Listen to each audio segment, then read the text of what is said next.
La dernière position espagnole sur le Sahara marocain suscite encore de nombreuses réactions internes chez le voisin du Nord, tandis que José Manuel Alpari, le ministre espagnol des Affaires étrangères, a choisi de transmettre la nouvelle position officielle de son pays aux chaînes des Nations Unies. Hier lundi, le chef de la diplomatie espagnole a rencontré Staffan de Mistura, l'envoyé spécial du secrétaire général des Nations Unies pour le Sahara, pour lui transmettre le soutien de l'Espagne à son travail pour parvenir à une solution mutuellement acceptable dans le cadre des Nations Unies. Le responsable espagnol a souligné que l'Espagne considère l'initiative d'autonomie présentée par le Maroc en 2007 comme réaliste et crédible pour résoudre ce conflit entre Rabat et les séparatistes du Front Polisario. Dans le cadre de la normalisation des relations entre les deux pays, une visite au Maroc est prévue pour Pedro Sánchez, Premier ministre du gouvernement espagnol, dont la date n'a pas été annoncée. Alors que José Manuel Alpari se rendra à Rabat avant la fin de ce mois de mars,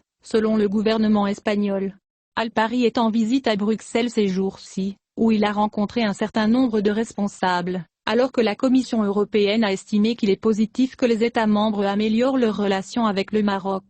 En ce qui concerne la position de l'Espagne, l'UE se félicite des développements positifs entre les États membres et le Maroc dans les relations bilatérales qui profitent à l'UE et au Maroc, a déclaré Nabila Mazerali, porte-parole de la Commission pour les Affaires étrangères. Interrogé sur les relations de Madrid avec l'Algérie, le responsable espagnol a déclaré que l'Algérie est un partenaire fort, stratégique et fiable, justifiant que la prudence s'impose en diplomatie. L'Union européenne note que la solution doit être politique, juste, réaliste, pragmatique, durable dans le temps, réciproque et acceptable. Après 2 ans de tensions entre l'Espagne et le Maroc, le Premier ministre Pedro Sánchez, dans une lettre adressée au roi Mohamed V, a annoncé le soutien de l'Espagne à la proposition d'autonomie au Sahara, comme la base la plus sérieuse et la plus réaliste pour une solution à la question saharienne. Dans une lettre envoyée par le Premier ministre espagnol au roi Mohamed V, Madrid a précisé que l'initiative marocaine d'autonomie constitue la base la plus sérieuse,